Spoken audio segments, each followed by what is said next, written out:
Have you ever thought about going on a walking holiday or a hiking holiday? Our guest today, Phil, talks about how he and his wife did one of my favorite long-distance trails, the West Highland Way in Scotland, a 96-mile trail that takes you from the lowlands to the highlands of Scotland through some of the most beautiful scenery Scotland has to offer, much of which is along the gorgeous Loch Lomond, and I cannot wait to share with you.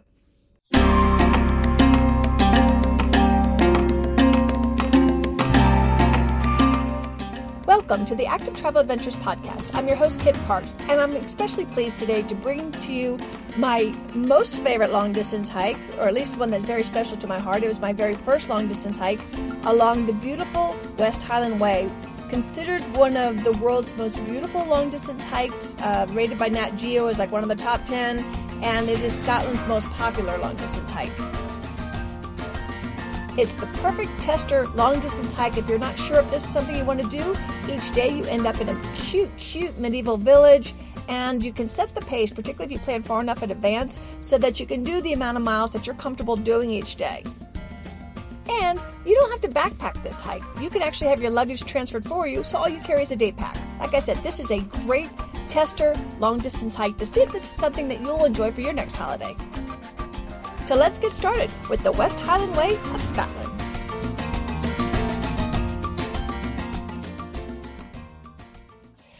I'm happy to bring Phil on the program today to tell us about the West Highland Way in Scotland.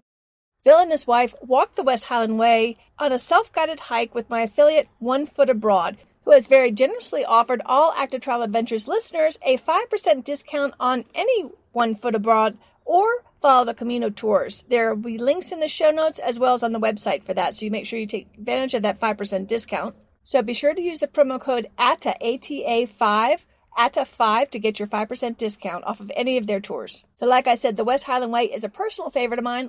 Let's hear what Phil has to say about his experience. Welcome to the program, Phil. Thanks for coming on. I'm glad to be on, Kit. Thank you. Would you mind perhaps telling us your age and how you got into adventure travel in the first place? Sure. I'm 64 years old. I was 63, both my wife and I, when we walked the West Highland Way. And probably the inspiration for us to do that originated with watching the movie The Way with Martin Sheen, in which he walked the El Camino to Santiago de Compostela. And it really gave us some inspiration to want to think about doing something. In the meantime, our eldest daughter, Katie, had gone to the University of Edinburgh for graduate school and then worked in Edinburgh for a couple of years. And we went to visit her and really fell in love with Scotland, as did she. And then a few years later, she and her sister walked the West Highland Way. And they had a wonderful experience, really neat. So we thought it might be something we ought to do, perhaps as a warm-up, if you may, to doing the Santiago or the El Camino, in as much as could be done in 7 to 10 days. And the El Camino generally is like a month. So we thought this would be a good warm-up, was well recommended to us. The pictures look great. We love Scotland, so thought this would be something really fun to do. And just to put this in perspective, the West Highland Way is not like a walk in the woods. It's almost 100 miles. So it's still a challenge. Were you very active before doing this, or how did you train? Or Yes, we're avid hikers, but really only day hikers, I'd say. We're not backpackers. Our idea of hiking is hiking all day and then arriving our destination in time for a fall cold one, a hot meal and a good shower and a warm bed. So we're much more of day hikers. So we do a fair amount of that. We've hiked a little bit in Montana and Hawaii and the Southwest, but we've never done anything where we were hiking consecutive days of averaging 12 miles a day. So we had to train obviously stepped up the amount of walking we were doing, but I can say whatever training we did wasn't enough. Well, I think one thing people forget is even though you can hike 12 or 15 miles in a day, it's a different thing when you get up and have to do it day after day after day, because your body's not used to that. So it's important. I'll put a link to my training episode to condition your body to the extent of stress on your joints and your muscles and whatnot. I think before we even get any further, where is the West Highland Way in Scotland? And can you tell us just like a broad overview of what this trail is? Sure. It's a trail that runs from Glasgow, which is in essence kind of would be considered somewhat the lowlands.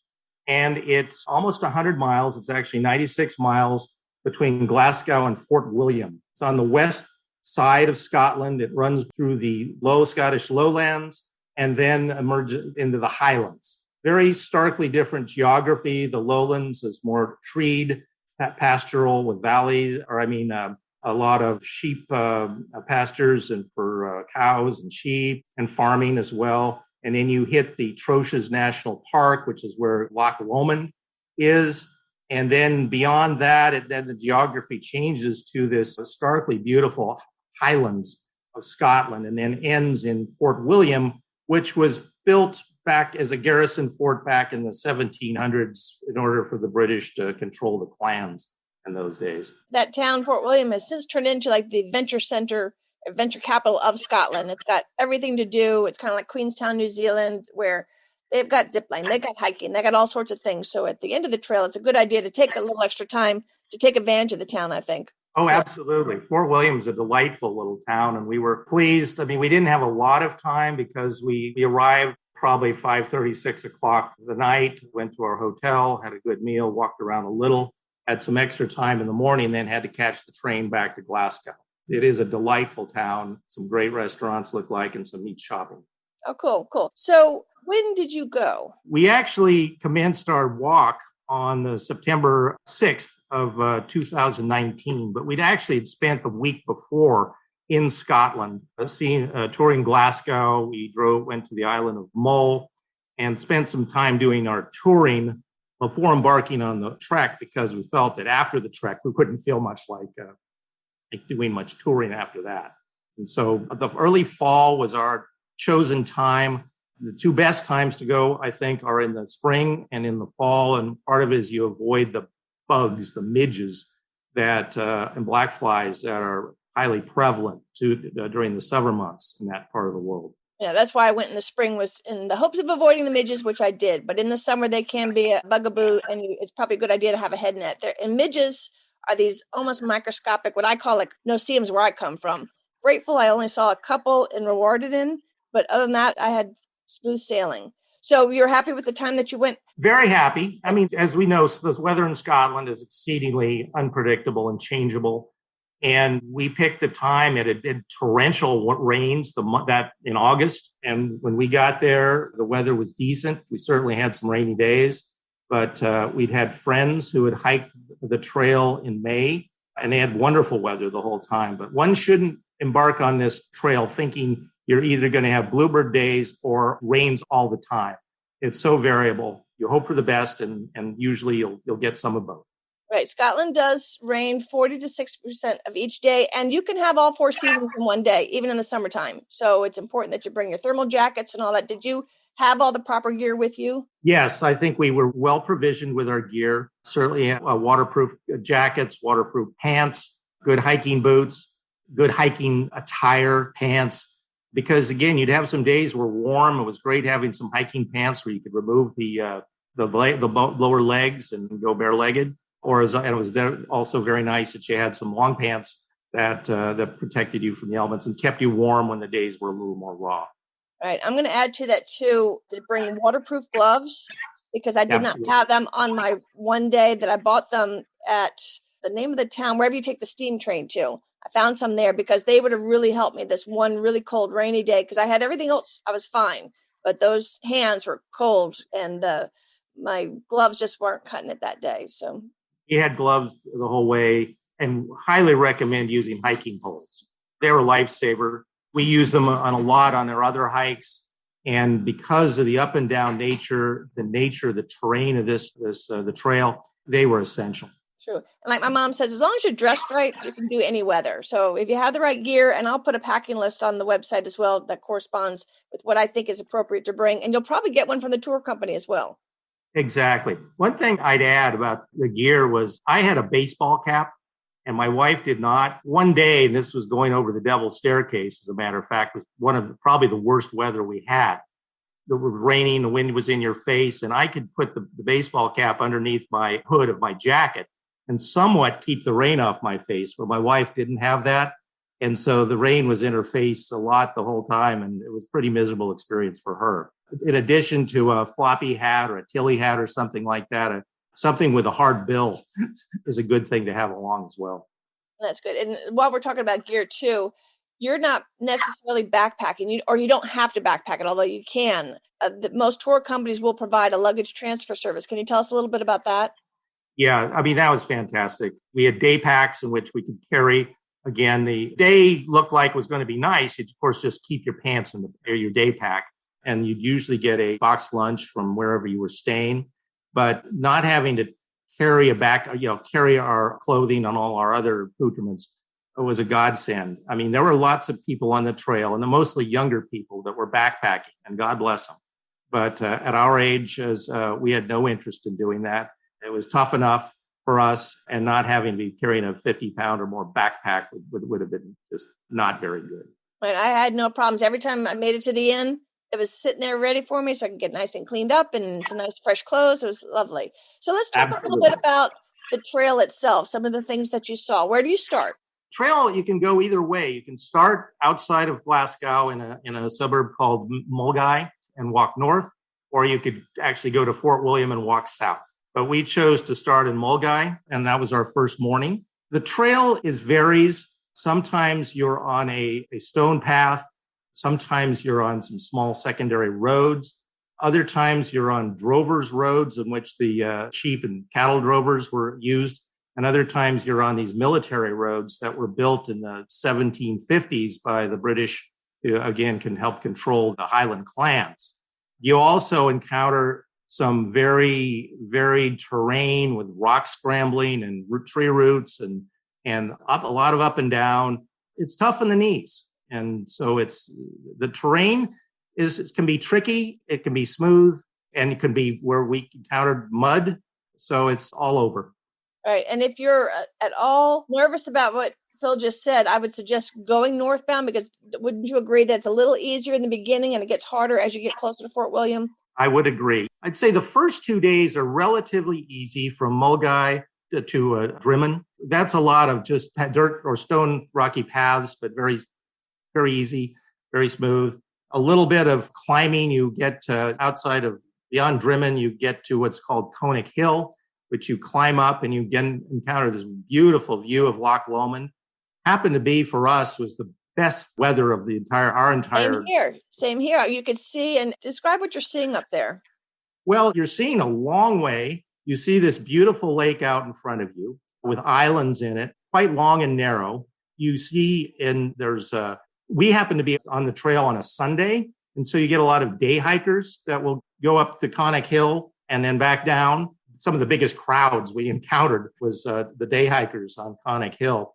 But then you also see the hairy coos, which are the Highland cattle, the cattle that have the hair over their foreheads. You encounter sheep. You see, there's a lot of pretty flowers along the way. The heather wasn't in bloom when we were there, but I'm sure if you were there in the spring, it's gorgeous. It's certainly one of the most beautiful views in Scotland is to be at Koenig Hill looking out over the lake or the loch. I found the whole trail, most part, was exceptionally pretty too. Like you, I've done a lot of hiking, and I loved hiking around Loch Lomond. I love just seeing the moods of the clouds would really affect the landscape too. Can you tell us some of your impressions, some of the things that you saw? You're going to see forest-covered hills. You're going to see sailboats, pretty boats on the lake. You're going to see cloud formations, varying types. You're going to see, again, for long distances. Everything is very lush. The trail is wonderful. I don't want anyone to get the impression of to describe some rain and mud and whatnot to say that it's miserable. It is fantastic. It is beautiful. And you just put up with it.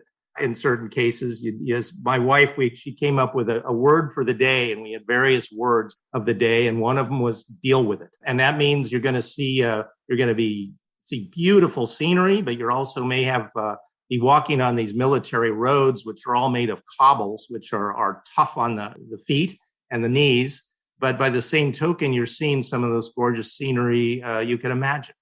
Now, I also like, too, the fact that each night you end up in these cute little medieval villages. Can you talk a little bit about that and some of the places that you stayed, what they were like?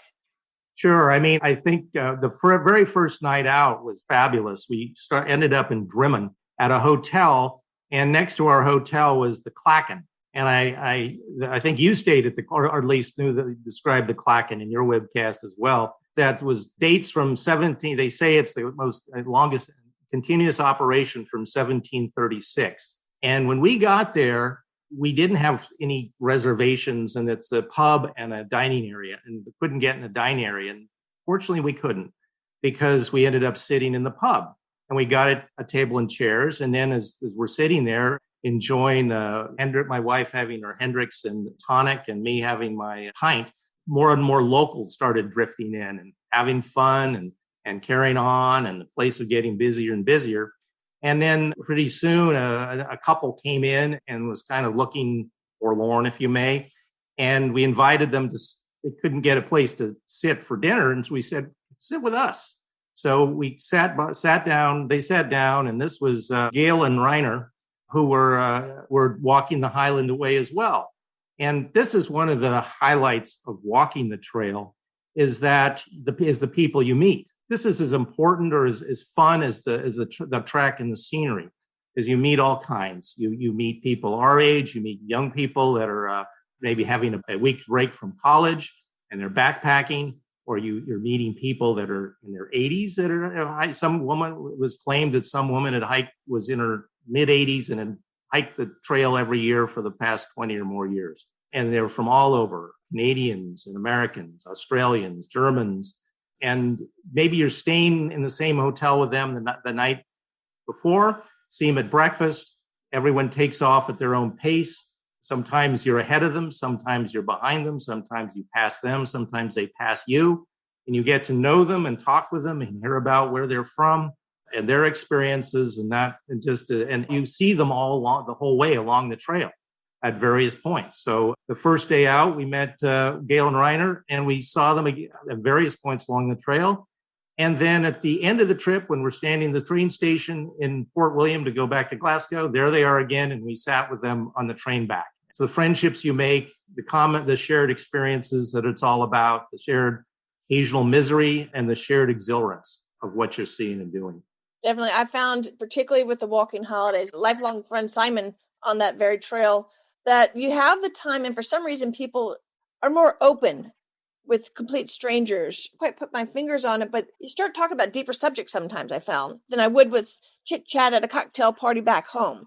And so we would talk about all sorts of things for hours and hours. And like I said, you might run into them again a few days later. In fact, we met up in Fort William, and then the following year, he and his girlfriend hosted me, and I did another trail in England. So it's really cool. I like the fact that you do meet fascinating people, like-minded people, because they're doing the same thing as you are, and it makes it for a really cool experience. So do you still keep up with those folks? Yes, my wife emails with Gail from time to time. Nice.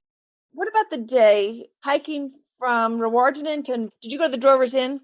Yes. Yeah, to me, that was the most challenging day. Without question, that is the hardest and part of the trail. It's interesting, too. You're along the most beautiful lake of the trail, which is Loch Lomond. And one of the things that helped us is that after we started out leaving Rewardon, on the way, we happened to meet a Scottish gentleman dressed in kilt and all his attire. And we're talking with him, and he mentioned the fact that there is two paths. One is the high road, and one is the low road along Loch Lomond. The low road takes you along the lake where there's all this rock scrambling and things that has to be done. The high road is more of a logging road, or it's a gravel road, but it's basically pretty smooth.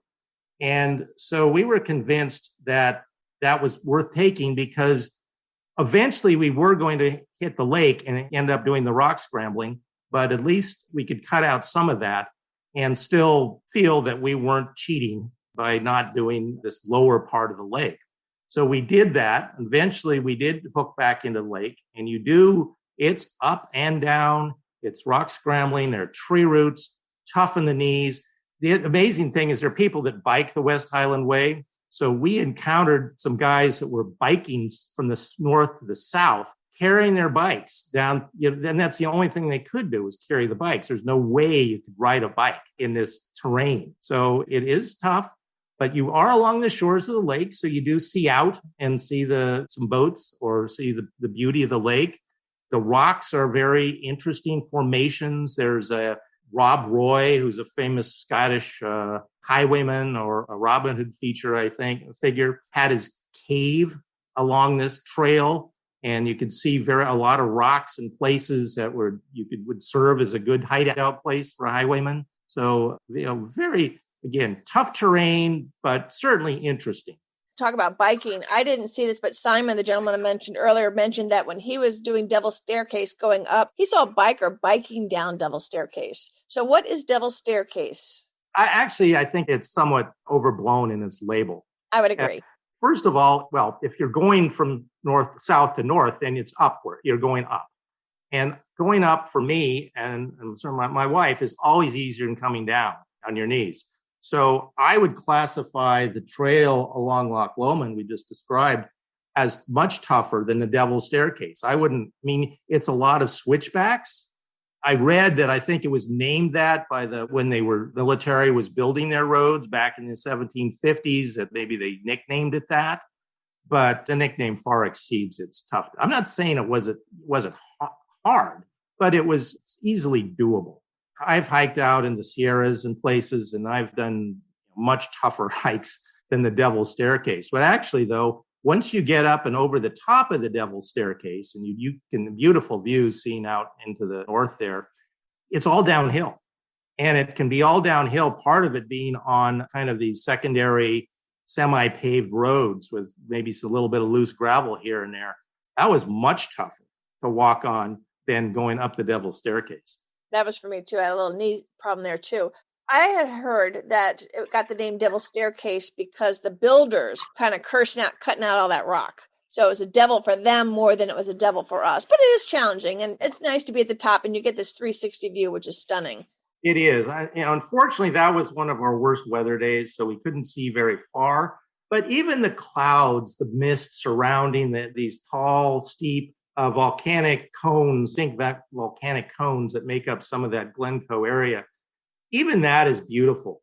It wasn't so socked in that we couldn't see anything. So it was rainy. It almost adds to the mystique of Scotland by being in a place like that, on that rise or that hill, and looking out and seeing the clouds and these barren hills and what. My worst weather day was when I was supposed to be crossing, is it Rannochmoor? That big, desolate area. And that was when I needed those gloves and all that. And so I decided when I got to Bridget, Worki, to take the bus and not risk going over this 50 square miles of nothingness in this weather that if I got lost, I would have died kind of a thing. Did you cross that? We did. It was one of the most starkly beautiful parts of the trail. This was one of those days of varying weather where it was sunny at some times, or partially sunny, I should say, interesting wild clouds. There was a rainbow that we walked towards at least over an hour, walking towards this rainbow on Rannochmoor. I thought Rannochmoor was just, you feel as if you are the only people in the world out there. A lot of the trail, you're pretty close to civilization, or you can see a road out in the distance, or you can see a train track or something. On Rannochmoor, all you can see is the trail. There may be a fence or a stone wall here or there, but otherwise you see no indication of civilization whatsoever. Even though you could feel lonely and miserable in the world, I guess, out there. But we had that sensation because I think, first of all, our weather was okay. I could understand your not wanting to do that with your freezing hands, and you are so far from civilization that once you start it, you can't stop until you get. And it's long. It's 13 miles from Bridget Worki to the next town, and literally, there's not a telephone pole. There's nothing. I'm hiking by myself, and you could barely see. Just the rain was just a biting 5 feet in front of you. You couldn't see. I don't blame you. The guidebooks say the very thing I'm saying is that if the weather is bad, it could be bad. Isn't that the highest point that we actually hike on the trail? No, I think the highest point is actually at the top of the Devil's Staircase. Okay. And then the trail itself I found to be pretty well marked. How about in that area in particular? And what are the markings that you're looking for? Oh, there's a signpost, and it's got a symbol of the Highland Trail as a thistle. And so it's a post, and it'll have might have a mile marker on it, and it has the thistle. I don't think it'd be very difficult to get lost. I don't think I did. I think I was always able to find it. Well, sometimes, though, you can get distracted while you're meditating or just kind of thinking, and you'll walk past it, but you'll realize soon enough that turn around and go back until you find where you made the little boo-boo. Yeah, I'm the consummate map guy. So you get a nice waterproof map. And I mean, I honestly will stop every mile or two or just pull my map out to look. I don't like to deal with Google Maps or anything on my cell phone. I want to see the whole picture. Those maps are very helpful, and knowing how to read a map is helpful. But really, the trail is so well marked. You get by without a map, but it's good to have one. Right. And you went with my affiliate, 1 Foot Abroad. They provide you with maps. What do you get from them? They provide us some maps. They provide us with some guidebooks, Walking the West Highland Way guidebook. They organize the lodging as well as the baggage transfers. So by and large, the lodging was adequate to great, and had just you mentioned the Bridge of Worki. The Bridge of Worki Hotel was probably our favorite place along the way. It was actually the easiest walk of the day, was getting there. And then, so we had some time to rest a little, walk around a little, have that pint and the wonderful meal, and then a dram at the end after that. So that was the nicest lodging we had. And I'd say adequate lodging we had was King's House, which actually we didn't stay at King's House. We stayed at I think it's the Glencoe Mountain Lodge. House was closed for renovation when I was there, and they transported me to Glencoe, which was a stunning drive. That's as pretty a scenery as anywhere. Oh, yeah, it is. I mean, I've done that drive myself earlier. But no, what happens is King's House has been completely finished, and it looks like a very nice hotel. What happens, though, is I think it's the main stop for bus tours going through the area, because there are buses and a lot of people, loading on and off of buses there. And so we didn't get us reservations there. We stayed at the Glencoe Mountain Lodge, which was basically these hobbit houses and Glencoe Mountain Lodge is a ski resort. And so these round cylindrical structures, they have these sleeping platforms and a space heater, or a heater, but there's no water, no bathroom facilities within the facilities themselves. When we got there, and actually the weather had changed, maybe a couple miles out of there when it was really windy and pouring and the rain was coming down. We were very grateful to get there. And the lodge has a restaurant and a pub. And and then they have a shower facility, and bathrooms, but we had to take a stroll to get to them. And so, in our 60s, we had to get up in the middle of the night, put all our gear on because it was sleeting outside. The temperature was 32 degrees, and make a run to get to the restrooms, which were maybe about 30 yards from where our cabin was, and then come back. That was perhaps the most roughing that we did, but it was fine.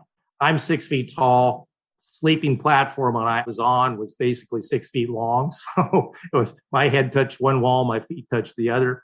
It's suited its purposes. A lot of people do hike and with backpack and tent along the way. So there are facilities for everybody along the way, whatever type you want to have. Well, and I shouldn't necessarily say that the facilities are luxury hotels, but there's certainly most of the places we stayed were very nice. The innkeepers were wonderful. The food was universally excellent. No complaints. I want to make a couple comments about the lodge. What you just said about the fact that the King's House was closed, those are your only options there on the route. So if that's booked, then you could pay them to transport you to Glencoe itself and stay there. That's what they did with me. And then they'll pick you up in the morning and take you back to the trail. You're going to pay extra for that. But if you don't want to do the trekking the 30 yards, that's an option. And also the reason that you run into that problem is there's not a whole lot of lodging anyway. So you need to book this trip well in advance. Otherwise, you're going to be stuck with the day that I took the bus. I was scheduled for a 20-mile day that day. I have 13-mile feet. I wasn't looking forward to 20 miles to start with. And then the fact of the yucky weather and all that. So the further in advance that you book, they can put you in the right towns for a reasonable walk each day, because you can tell them I want to do this in 10 days or 7 days. And there's only certain places that they actually have lodging. So again, I encourage you to book early so that you have the best options and they can put you in the best selection for that little village. Absolutely. If you were taking your chances along the way, you'd be in big trouble. You would not be able to sleep. You better have a tent with you, because you're not likely to to be able to find something without having those accommodations booked well in advance. And they will not let you tent along Loch Lomond. Most of Scotland, you can wild camp, but you cannot along Loch Lomond. You have to go to a campsite. And again, those get tight because this is Scotland's most popular long-distance trail. So plan in advance. Don't take your chances on this one. One of the things, and I think I note from your webcast that you stayed at the Drover's Inn. Yes. And your experience is probably similar to ours. Is that place has seen better days.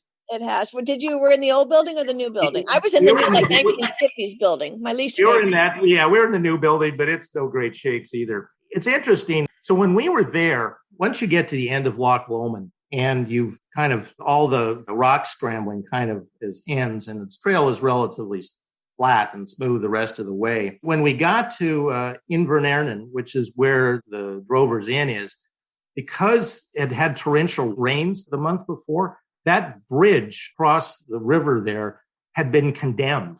It had lost its footings and such, so it wasn't available for traffic. And so when we got to that point, what you have to do is wait for a truck to come from the Drover's Inn to come and get you, drive quite a ways up the way, and then come back down to the Drover's Inn. While we were waiting at a place called I think it's the Beinglass Farm, which was had a little motelish like place, a pub and restaurant and a campground. And I would have far rather stayed there. It looked much nicer and the accommodations not so dated than the Drover's Inn. When you go to the Drover's Inn, to the restaurant, did you at least poke in or eat there? Oh, yeah, we had our meals there. You had to. Yeah, describe it. Well, it's this ancient place with all these taxidermied animals. And the main one is a small bear standing in the kind of the foyer of the hotel. And then he's a little bit moth-eaten. And then they've got all these other taxidermied animals that are pretty moth-eaten around. Now, we had a decent meal there. And then afterwards, we sat in the pub. And again, these places are crowded. We sat at a table with a bunch of other people, some locals, some hikers, had some pints and had a good old time. And the Drover's Inn, that had charm. The accommodations, not necessarily. I was warned that would be my least favorite of all of them, but you don't really have a lot of choice there. I think there's one other B&B there that looked probably a little pricey, but it was still worth checking it out. And like I said, and you're thrilled because that's the end of the hardest day in my mind.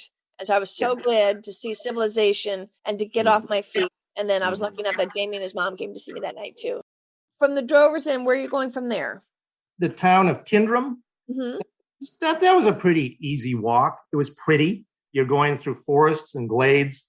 Again, part of the trail, you're in open areas. Part of the area, you're walking through some forests. What was neat about the forests were all these little red mushrooms with white spots all over them.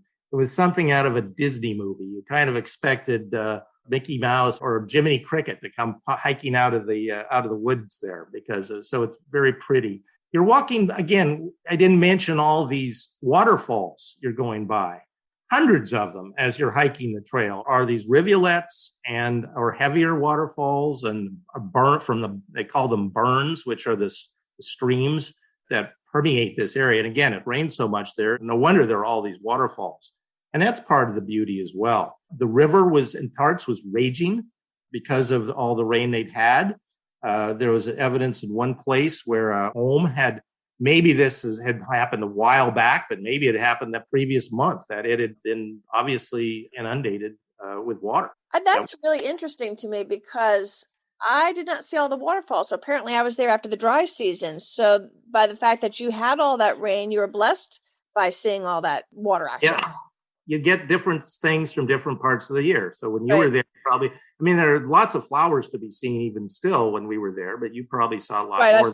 I saw the spring flowers, so that was cool. And we're talking about the fantasy land of the toads. That I think the show Outlander was filmed out there, and even the train at the end of Fort William. That's the Harry Potter, the Hogwarts Express. Yeah. The steam train. Yes.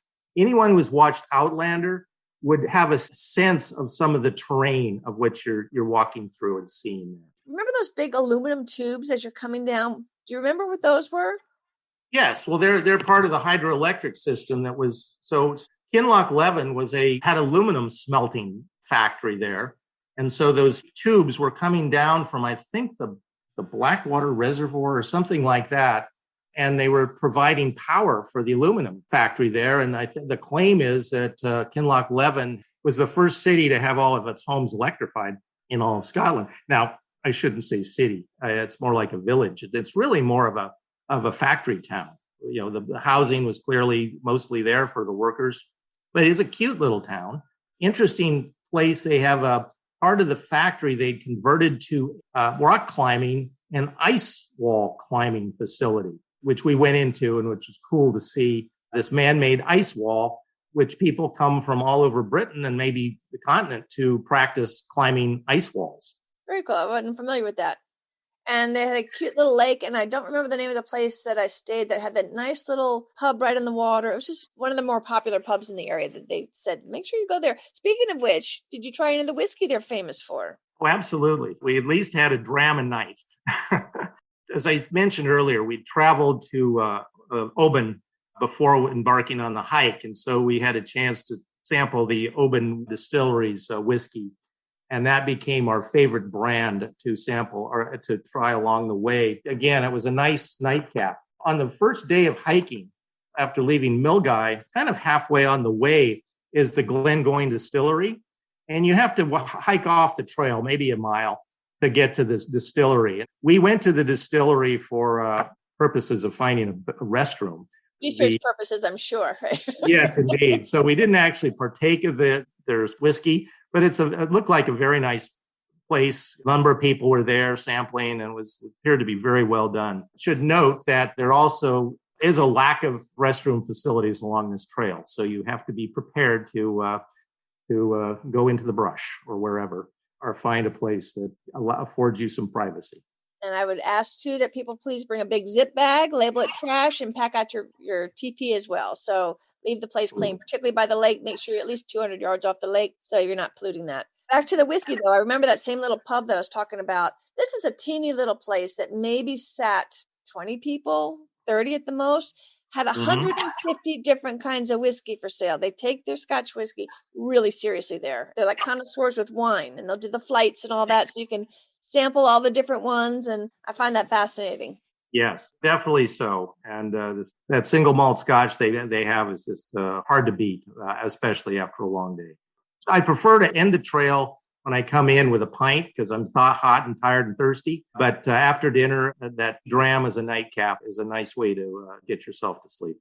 Definitely. And you said the food was good. Tell us about some of the foods or maybe some of the unusual foods you might have tried.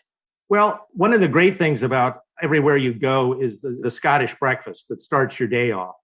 And it's 2 eggs, bacon, some black pudding, and potatoes, and a roast tomato, and mushrooms. So the black pudding is probably the most unusual thing, and it's like a blood sausage put together and fried. And it's okay. Didn't offend me in any way. I'm not sure I'd run out and want to have it all the time. But they're nice, hearty breakfasts, and you need that to start the trail. You want to be well fed and not worry about the calories because you're going to be burning plenty of them. Then usually your lodging would you could order a packed lunch. You do it the night before, and they'd have a box, and it would contain sandwiches and crisps, which are what they call potato chips, an orange or an apple, and maybe a candy bar or something like that. And those were great. That was your lunch along the trail. And then in the evening, the restaurants would have all kinds of, their soups are fabulous. The Cullen skink, which is smoked haddock. It's a fish soup. And particularly remember the fish soup at the Bridget Worki Hotel being excellent. And I think we could have had pizza at some places and various types of stews. Did you try the haggis? Oh, yes. I've had haggis. What is haggis? Haggis is a sheep's stomach, and which they fill with various organ meat, which can include the heart, the kidney, the liver, the lungs, and then a kind of a bulgur type of wheat or a coarsely grain mixed together and then cooked. It's famous as a Scottish dish. Robert Burns is famous for his poem about the haggis. And I like it. It's good. Again, it's not something you want to eat every day, but it's certainly tasty. And some people kind of the notion of the organs you're eating may offend them. Certainly in the U.S., you can get haggis, but they don't allow lungs to be included. It's okay. And if you're not into experimental eating, they have a variety of things that you would recognize on the Sure. menu. Oh, fish and chips. Wherever you go, you can get fish and chips. Right. I want to make another note too. The packed lunch is important because there are no places to stop for lunch for the most part. So when you're in town, pick up snacks to put in your pack, and then don't plan on stopping for lunch somewhere along the way because there will be no place to stop. You're pretty remote until you get to the next village. Yeah, I think the only two cases in which you could have gotten lunch is on the first day out of Milgai at just beyond the Glencoe Distillery. There's a little village called Dumgoyne, and we had stopped in the place there and had a nice lunch. And then the other place you could do is actually after Drimmen, you could have stopped in Balmaw on the shores of Loch Lomond, and there were some eateries there that looked very nice. In fact, at one of them, I had one of the best scones I've ever eaten. Maybe it's because I was hungry, but it was a nice little treat to be able to have. But yeah, other than that, there's really nothing along the way until you hit the next town. And speaking of Mulgai again, that reminds me, if you wanted to, you could actually walk from Glasgow to the start of the West Highland Trail. There's a path, about a 10-mile path called the Kelvin Walkway that is right outside of Glasgow, and it's a nice meandering, a little bit of hills every once in a while, but it's about a 10-mile, fairly easy hike to get to the start of the trail. Was there something that you wished you had known before you went that you could give us some good advice on? This is only personal to me, but the hiking boots I had, and they're well broken in, well worn, proved to be on these consecutive days of hiking, they proved to be actually too tight on my feet. And I had some foot problems. One of the other important things to make sure you take along is moleskin or other products for blisters and things. So I highly recommend you make sure your shoes are absolutely adequate for multiple day hiking. Because your feet are going to probably swell and not really contract as much. So they probably got even a little bigger. Yes. Any other clothing that you wish you'd brought?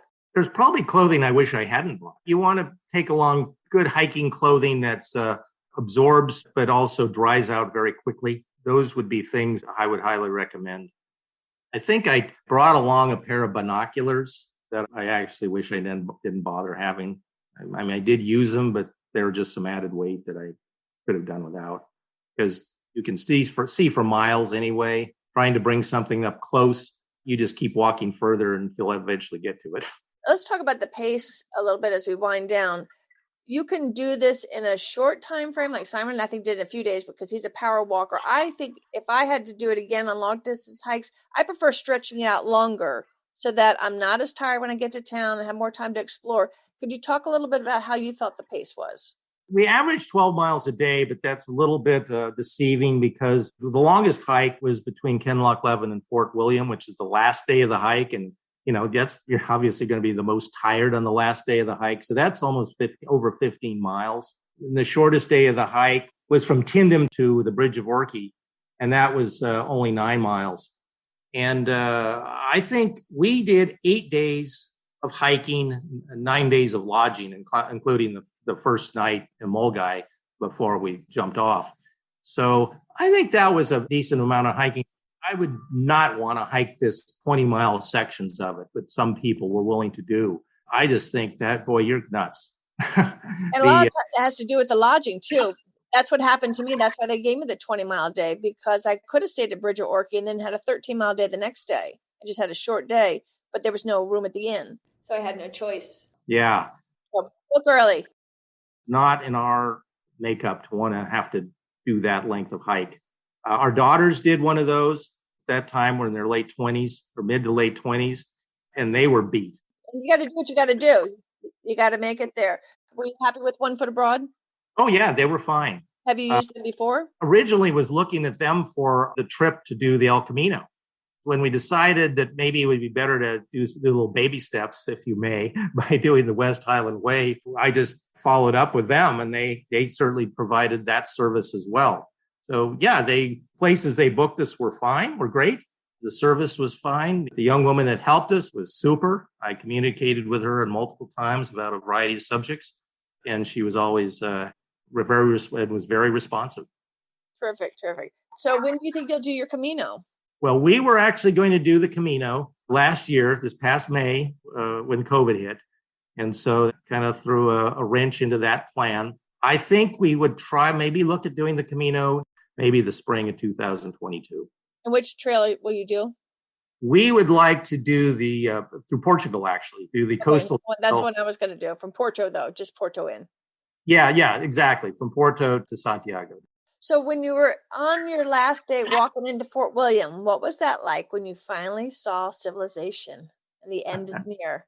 Well, it's thrilling, but you start out in Kinloch Levin, which is this attractive, cute little and small village in this valley, and you climb out of it, and you climb up there, and you're going along the river, but above the river, and it's well forested, and then you come out, and you come in again to some of the more starkly lonely areas of the trail as you're proceeding. You go through, there's this valleys or glens, as they say, where there's some old drovers' cottages and ruinous.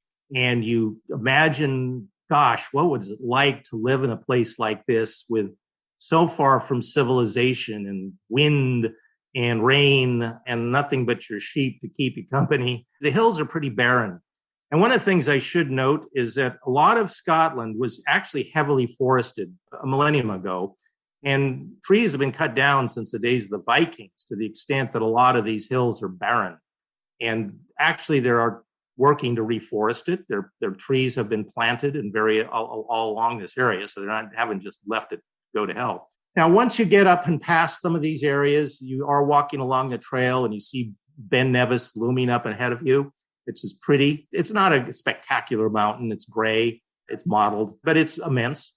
And then again, you have the cloud cover of Scotland that you're, the constantly changing cloud cover. So most of the time, the top of Ben Nevis was covered in clouds, but then there were a couple of times when the clouds broke, we could get some pictures of the entire mountain. So you come up and under and beyond Ben Nevis. Now, you actually could hike to the top of Ben Nevis, but that's for another day. And the weather wasn't sufficient that you'd want to do that.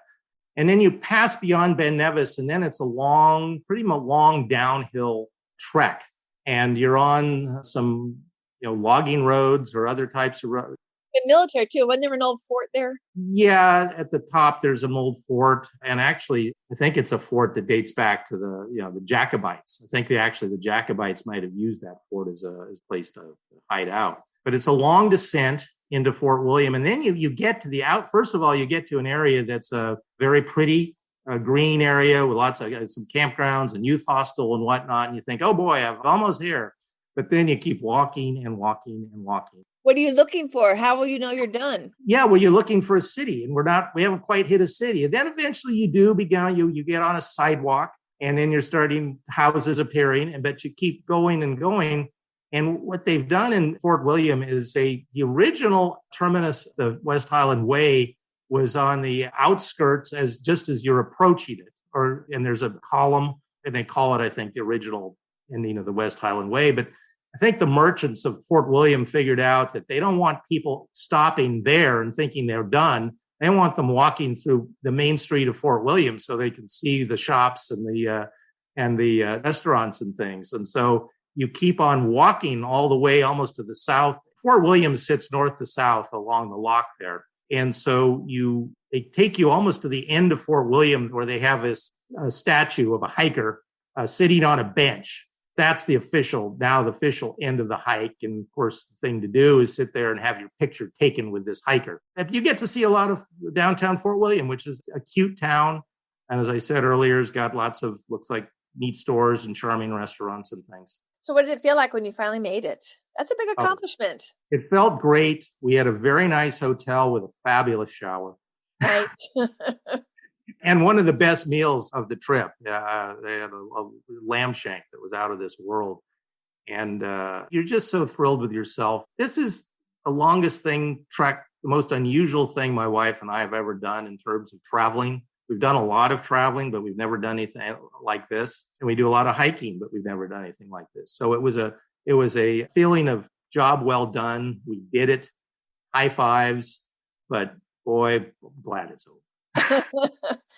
Now, did you get the bug? Are you into adventure travel now? Well, as I said, we're looking at doing the El Camino in Portugal. So, we've always had the travel bug, and we've done a lot of it. We've always taken, when our young girls were young, we took them everywhere we ever traveled, mostly in Europe, but a lot out west, visit my family and seen, a lot of the West. So we're inveterate travelers and can't wait to get on the road again once COVID is behind us. Definitely. And your wife was just thrilled that you all did this?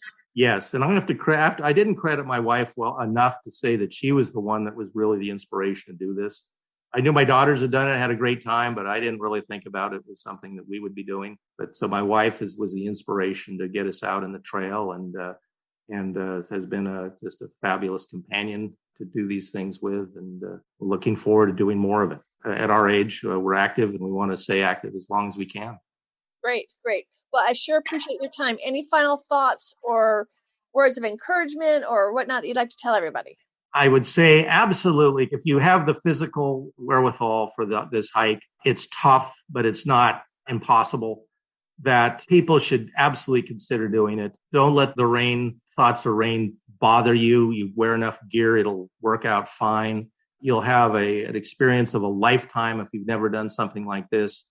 I think National Geographic has rated this. The West Highland Way is one of the top 10 hikes in the world, and it's well worth doing. Scotland's a wonderful place, wonderful people, wonderful geography. These days, excellent food, excellent drink. I look forward to returning to Scotland to do other things. So it was a journey of a lifetime, and one I highly recommend to anyone that would be interested in doing something like this. Oh, great. Thank you so much for your time today, Phil. We appreciate you giving us some great insight into the West Highland Way. Appreciate it. My pleasure, kid. I hope you enjoyed our conversation with Phil today about the West Highland Way. And like I said earlier, this is a wonderful adventure. If you're toying with the idea of experimenting with a long-distance hike, the West Highland Way is great because you end up at a town each time. You can have a company move your luggage for you. You can walk at your own pace. If you plan far enough in advance, you can decide whether you want to do it in 7 days, which I think is a little tight. My friend Simon did it in 3 because he's hardcore. But you could also take 10, 12 days. But if you work with One Foot Abroad, they'll help tailor the trip exactly for your needs. And of course, you do want to train. And I'll put a link to training in the show notes, because even if you hike every week and all that, it's a little bit different if you're hiking every single day for a period of time. And so you need to get your body conditioned to that. So I do strongly recommend training for that. I did not have ample time to train before my trip when I did this back in, I think it was 2017. And I did pay a little price for that. And Phil mentioned the same thing too. Training is important because the more you do train, the more you're going to enjoy the trip and have the energy at the end of the day to go explore these really cool towns. Another thing that I want to make sure that we did emphasize too, as Phil was saying, he had a little problem with his feet. Your feet are going to swell more than you think they will on a long distance hike. So I would suggest getting maybe a half a size, possibly even a size larger than used to. And maybe start with a couple pairs of socks, a little thick ones in the beginning until your feet swell. Then you can peel off one of those layers. So if they feel a little big on you in the beginning, that will work. And then again, try to do multiple days in a row so your feet know what it's like to have that kind of stress several days in a row. And I think like Phil, if you do that, you are going to have a trip of a lifetime. If you've enjoyed today's show, I would be most grateful if you will share it on your social channels, share it with your active friends, get the word out about the Active Travel Adventures podcast and my companion podcast, The Adventure Travel Show, which teaches you the how-tos of adventure travel. It is the #1 way people find out about podcasts when there were over 1 million out there. You know that you like it because you've listened this far in the show. And so you know friends that would like it too. So please do me the great honor of sharing this program. I'd be most grateful. And remember too, if you would like to do a long distance hike, One Foot Abroad has European hiking and cycling vacations throughout Europe that are both guided or self-guided. Self-guided means they do all the logistical planning for you. You tell them what it is that you need and want. They know the right places to go and the right pace, etc., based on your needs, what you tell them, and they make all the arrangements. And in addition to the logistics, they also provide you with a map and a guidebook, and you'll have 24/7 help on the ground should you need it. And if you use my promo code ATA5, ATA5, you will get 5% off. So you can save a little by using my promo code ATA5, and at the same time, you'll be helping to support this program and keeping it ad-free, which I know we all want. Until next time, this is Kit Parks. Adventure on!